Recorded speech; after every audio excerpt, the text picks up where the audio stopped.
Kali ini saya akan menceritakan alur cerita film Baca Sendiri di belakang saya. Oke, nggak perlu berlama-lama lagi, langsung saja. Yuk, let's mulai! Di awal scene, kita akan diperlihatkan seorang laki-laki kaya yang sedang berolahraga bernama Fang. Lalu, Fang terlihat mengendarai sebuah mobil mewah. Di sini, ia mengatakan pada penonton bahwa ia sebenarnya bukanlah orang kaya, namun ia bisa menikmati fasilitas mewah seperti ini dikarenakan ia adalah seorang gigolo, guys. Lalu, scene berpindah ke masa sebelum Fang menjadi kaya seperti ini. Di sini, Fang adalah anak dari seorang wanita penjual daging bebek. Sembari membantu ibunya mengolah bebek, di sini Fang meminta uang pada ibunya yang akan dipakai untuk membayar les. Namun, di sini ibunya tidak bisa memberikan uang kepada Fang. Dikarenakan ibunya tidak punya uang, ditambah lagi ayahnya sudah lama tidak pulang. Lantas, ibunya pun memberikan saran pada Fang agar ia mau meminjam uang kepada sepupunya yang bernama Hang. Malam itu, Fang lalu pergi ke sebuah klub malam untuk menemui Hang di sana. Ternyata Hang adalah pemilik dari klub malam tersebut. Setelah Fang mengobrol dengan Hang tentang keperluannya, Hang pun lalu meminjamkan sejumlah uang kepada Fang. Di sana, Hang menyarankan pada Fang agar ia berhenti sekolah dan mulai bekerja untuk menghasilkan uang, agar bisa membantu perekonomian keluarga. Namun, Fang mengatakan bahwa ia tetap ingin melanjutkan pendidikannya. Tidak selang berapa lama, datanglah teman dari Hang yang bernama Michelle. Di sini Michelle mencoba untuk menggoda Fang. Secara, Fang memang terlihat sangat tampan. Saat digoda Michelle, Fang terlihat sangat canggung dan sedikit deg-degan. Tidak selang berapa lama, datanglah sepasang laki-laki dan perempuan. Yang laki-laki bernama Chris dan yang perempuan bernama Yoyo. Ternyata Chris ini adalah gigolonya si Yoyo. Jadi, Yoyo sedang nyewa Chris gitulah pokoknya. Di sini, Michelle sudah sangat gemes dengan Fang. Ia pun lalu meraba-raba Fang dengan agak liar, agar Fang sakne dengannya. Namun bukannya Fang sakne, justru Fang langsung pamit untuk pulang.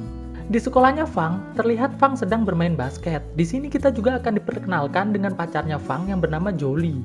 Di sana, Fang mencoba sok keren di depan Jolie agar Jolie terkesima dengannya. Aduh. Tidak selang berapa lama, Jolie pun dihampiri oleh Peter. Peter adalah seorang pimpinan geng anak koplak di sekolah. Peter menawari Jolie untuk mau pergi ke sebuah pesta bersamanya. Di sana Jolie pun menolak Peter, dikarenakan malam ini ia ingin main ke rumah Fang. Di sini terlihat Peter sangat emosi dan ingin melakukan hal buruk pada Fang. Singkat cerita, saat Fang mau berganti baju di sebuah ruangan sekolah, teman dari Fang yang membuka lokernya Fang menemukan sebuah serbuk narkoboy di sana. Tiba-tiba ada seorang guru yang masuk ke ruangan tersebut bersama Peter. Karena panik, teman Fang tersebut langsung memasukkan narkoboy tersebut ke celananya Fang. Saat guru tersebut memeriksa lokernya Fang, ia tak menemukan apa-apa. Di sini terlihat Peter sangat bingung, mengapa narkoboy yang ia masukkan ke dalam lokernya Fang untuk menjebak Fang kok malah hilang begitu saja. Scene berpindah ke kamarnya Fang. Di sini terlihat Fang sedang berpacaran bersama Jolie. Tanpa ragu, Fang langsung mengajak Jolie nobar film Vokep Cuy. Wah, parah. Karena yang ditonton film Vokep Cuy, mereka pun semakin merasa sakne luar dalam. Tapi sialnya saat Fang mulai ingin memasukkan timunnya, tiba-tiba ibunya Fang masuk ke dalam kamar. Tapi bukannya kaget, ibunya Fang malah terlihat sangat santai saja. Di sini Fang merasa malu pada ibunya dan mengatakan bahwa mereka sedang belajar. Ibunya pun langsung mengambil buku yang menutupi celananya Fang. Alhasil ibunya mendapati celana Fang yang masih terbuka. Di sini Fang sudah tidak bisa mengelak lagi. Di sini ibu Fang menasihati Fang agar jika ia ingin bercocok tanam, ia harus memakai kondom agar aman. Karena kalau tidak, kasihan si Jolie kalau hamil. Malam harinya, Fang menemui ayahnya di atas sebuah jembatan. Di sini, Fang bercerita pada ayahnya bahwa ia tadi hampir melakukan percocok tanaman bersama pacarnya. Ayahnya mengatakan bahwa ukuran timun Fang yang besar itu diwarisi dari ayahnya. Ayahnya pun mengatakan bahwa jika mau melakukan cocok tanam, ia harus melakukan pemanasan terlebih dahulu. Jadi jangan asal masuk-masukin aja. Di sana, ayahnya memberikan sedikit contoh menggunakan es krim yang ada di tangannya. Pagi harinya di sekolah, terlihat teman Fang sedang dikerjai sama Peter. Fang yang ingin mencoba menolong berakhir dengan adu tinju dengan Peter. Lalu ibu guru pun masuk ke ruangan tersebut untuk melerai mereka berdua. Akibat kejadian tadi, akhirnya Fang pun dikeluarkan dari sekolah. Aduh, malah dikeluarkan kan? Di perjalanan pulang, ia dan temannya terguyur hujan. Di sana ia melihat seorang wanita mantap yang sedang memperbaiki ban mobilnya di jalanan. Lalu Fang dan temannya membantu wanita mantap tersebut. Setelah selesai, wanita itu memberikan sejumlah uang pada Fang sebagai tanda terima kasih. Namun di sini Fang menolaknya. Lantas pergi meninggalkan wanita tersebut. Setelah itu, Fang menelpon ibunya. Ia mengatakan pada ibunya bahwa ia telah dikeluarkan dari sekolah. Di sini terlihat ibunya sangat shock. Karena Fang kini berstatus pengangguran, ia pun lalu bekerja sebagai cleaning service di klub malamnya si Hang. Karena ketampanan yang dimiliki oleh Fang, ia pun banyak dilirik oleh wanita-wanita yang ada di tempat tersebut. Di sini, Yoyo ingin menyewa Fang untuk bercocok tanam dengan imbalan $10.000. Fang yang masih terlihat cupu lantas mengiyakan ajakan tersebut. Di sini, Yoyo bukannya mengajak Fang ke kamar, melainkan ke tempat teman-temannya Yoyo berkumpul. Di sini tanpa ragu, Yoyo langsung membuka celana Fang dan mengetahui ternyata timun Fang sangat besar. Yoyo yang terkesima dengan ukuran milik Fang langsung mulai melakukan pemanasan terlebih dahulu. Sialnya, baru pemanasan, timun si Fang yang cupu malah sudah cerit duluan, guys. Di sini Yoyo terlihat sangat kecewa. Selain itu, teman-teman Yoyo pun menertawakan hal tersebut. Fang yang malu lantas pergi dari tempat tersebut. Lalu, Fang berdiri di belakang meja bar. Ia mulai menyalakan sebatang ketengan. Ia pun lantas dihampiri oleh Chris. Di sini Chris bilang pada Fang bahwa kejadian yang dialami Fang tadi adalah kejadian yang wajar. Di sini Chris juga menawari Fang agar Fang menjadi gigolo saja dan mau menemani kliennya. Fang pun mengiyakan tawaran tersebut. Singkat cerita, film pun menunjukkan klien Fang merupakan wanita besar yang hobi makan. Di sini Fang merasa ditipu oleh Chris. Sialnya lagi, ternyata di tempat tersebut ada Peter yang melihatnya lalu mengambil foto Fang dan kliennya tersebut. Tidak selang berapa lama, foto tersebut sudah sampai kepada Jolie. Tanpa basa-basi, Jolie pun langsung memutuskan hubungannya dengan Fang. Selanjutnya, Fang mencoba menemui ayahnya lagi. Di sini terlihat ayahnya sedang mengamen di jalanan. Di sana Fang curhat pada ayahnya bahwa ibunya sedang sakit. Ia dikeluarkan dari sekolah dan ditambah lagi sekarang ia telah menjadi seorang gigolo. Dikarenakan keadaan ekonomi, ayahnya terlihat tidak keberatan dengan profesi Fang sekarang. Malah ayahnya menyarankan Fang untuk menemui temannya bernama Apson. Apson ini adalah seorang raja gigolo. Tujuan ayahnya menyuruh Fang menemui Apson adalah agar Fang bisa belajar menjadi gigolo ampuh, sekaligus menagih utang ayahnya yang belum dibayar oleh Apson sebesar $30 juta. Malam harinya, Fang mencoba untuk menemui Yoyo lagi. Di sini terlihat Yoyo sudah tidak tertarik dengan Fang yang ternyata lemah dan tidak mampu memuaskannya. Di sana Yoyo menyuruh Fang untuk menemui Michelle karena Michelle saat ini sedang membutuhkan gigolo. Singkat cerita, keesokan paginya Fang pun lalu ke tempat Michelle, yaitu di sebuah kapal. Di sana tubuh dari Fang dijadikan meja makan. Terlihat di sana banyak sekali teman-teman Michelle yang ikut makan, tak terkecuali seorang nenek-nenek yang malah mencoba memakan timun milik Fang. Fang pun lalu berteriak kengiluan.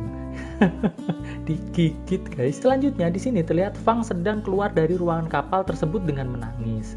Malam harinya ia mulai untuk menemui temannya dan mengatakan bahwa ia telah menjadi gigolo. Di sini temannya mengatakan bahwa kalau mau menjadi gigolo yang sukses, ia harus berdandan keren dengan gaya rambut yang tentunya tidak cupu. Lalu temannya Fang ini menyarankan agar Fang datang ke salonnya Apson untuk merapikan diri. Lalu pergilah Fang ke salonnya Apson. Di sana ia bertemu dengan seorang wanita karyawatinya Apson. Karyawati tersebut menyuruh Fang untuk menunggu. Di sini terlihat Fang menunggu sampai malam hari. Karena Apson tak datang juga, akhirnya karyawatinya Apson tadi mengajak Fang untuk pergi ke sebuah klub malam. Di sini Fang disuruh menghisap sisa. Setelah itu terlihat Fang mulai melayang. Tanpa pikir panjang, karyawatinya Apson tadi langsung menggunakan timunnya Fang untuk melakukan cocok tanam di ladangnya. Setelah semuanya selesai, Fang pun akhirnya bisa menemui Apson. Di sana, ia langsung menanyakan hal-hal tentang gigolo. Apson pun lantas memberikan nasihat-nasihat tentang kepergigoloan pada Fang. Tak lupa di sana Fang pun menanyakan hutang Apson pada ayahnya. Di sana Apson tersinggung dan mengatakan bahwa ia tidak mau membayarnya. Itu dikarenakan ayahnya Fang pun juga memiliki utang yang banyak juga dengan Apson. Lanjut cerita, Fang pun lalu menemui ayahnya yang sedang mengemis di jalanan. Di sana ia mengatakan pada ayahnya bahwa Apson tidak mau membayar hutangnya. Tidak selang berapa lama, datanglah beberapa orang yang menagih hutang pada ayahnya Fang. Dikarenakan ayah Fang tidak punya uang, akhirnya mereka kabur dan otomatis dikejar oleh para penagih tersebut. Sesampainya di sebuah tangga, ayah dari Fang langsung dibacok sama penagih hutang tersebut sampai akhirnya ayah Fang terjatuh.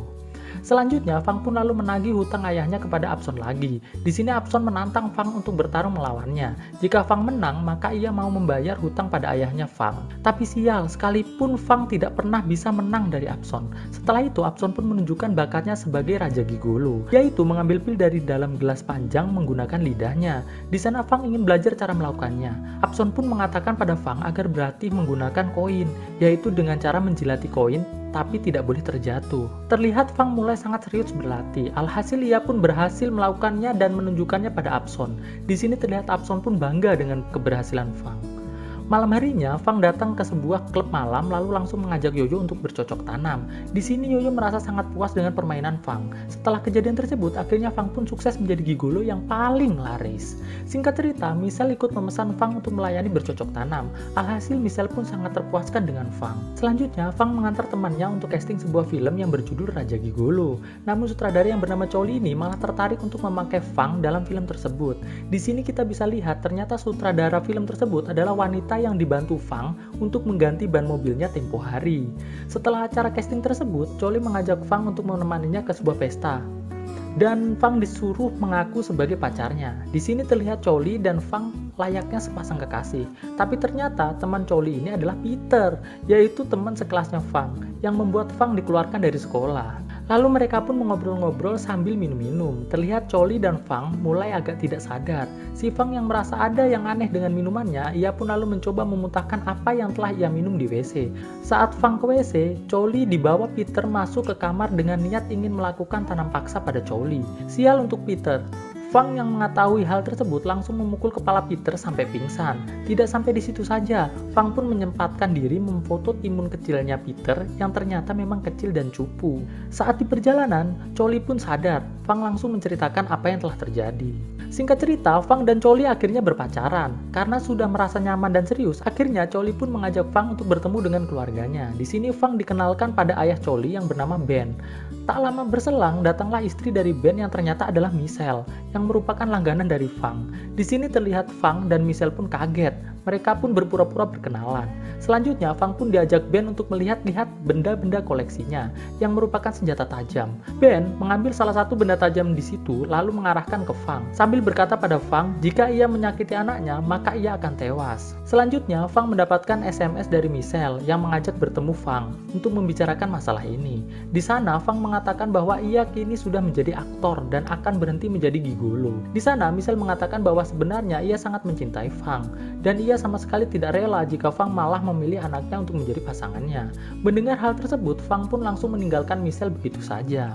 Keesokan harinya, Fang mengatakan pada Chow bahwa ia sebenarnya adalah seorang gigolo. Namun, karena kejujuran tersebut, Chow pun tetap mau bersama Fang dan tidak memutuskannya. Scene berikutnya menunjukkan Michelle yang sedang galau karena cintanya ditolak. Di sini Michelle memutar video dirinya saat bercocok tanam dengan Fang. Karena ia minum cukup banyak, akhirnya ia pun ketiduran dalam keadaan video tersebut masih terputar. Saat Ben datang, akhirnya Ben mengetahui kebusukan istri dan pacar anaknya tersebut. Di sebuah jalan, terlihat Fang dan Chow sedang berjalan bersama. Di sana Fang tiba-tiba diculik sama anak buah dari Ben. Di sana Ben terlihat sangat marah pada Michelle. Saking marahnya, Ben menyuruh anak buahnya untuk bercocok tanam dengan istrinya tersebut. Lalu Ben pun mencoba untuk membunuh Fang, tapi tiba-tiba Chow datang dan mencegahnya. Di sana Chow memohon agar Fang tidak dibunuh. Tiba-tiba Michelle datang lalu menembak kepala Ben sampai tewas. Di sini Chow langsung menyerang ibunya. Alhasil malah justru Chow yang tertusuk pisau dari ibunya. Fang yang terbangun dan berdiri langsung menembakkan pistol ke kepala Michelle sampai tewas. Di sini terlihat Fang langsung membawa Chow menuju rumah sakit. Di scene akhir kita diperlihatkan Fang yang sudah menjadi kaya raya. Hal ini terjadi karena setelah Ben mati, ia dan Chow lah yang menjadi pewaris resmi dari seluruh harta Om Ben. Lalu film pun tamat.